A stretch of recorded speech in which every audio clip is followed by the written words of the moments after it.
Now here we're going to deviate a little bit from the usual topic of this channel because I want to tell you a little bit more strange stuff that just happens.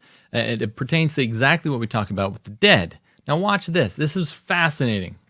Now to this, everybody. A woman who astonished her relatives by knocking on her coffin during her own wake has now died.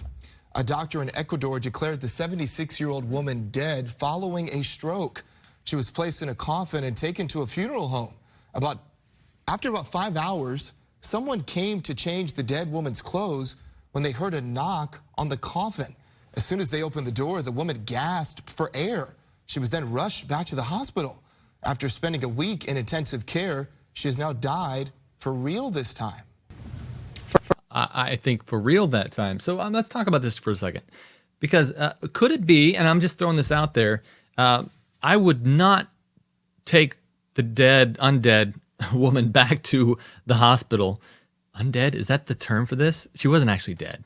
I mean, you can't die. Even though people say, yeah, I died and came back to life. You weren't, yeah, I guess you were kind of dead. Because if your heart stops beating, you have about 8 minutes before your brain can't revive after that, unless there's some miracle. But I think it's fascinating that the dead are not still living. There's not this idea that you are going to continue on living outside of your body. Once you're dead, you're dead. It's it. That's according to Scripture. That's Ecclesiastes 9:5. The dead know nothing. They don't float around somewhere and go out to Never Land or Abraham's bosom or heaven or hell. This is after. Revelation is very clear on this.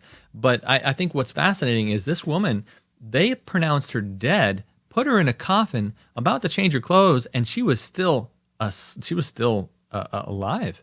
So imagine knocking on your coffin and then saying, all right, let's get her back to the hospital. Who doesn't want the legal obligations from this? The doctor. Follow to stay in the loop. Hit that subscribe button.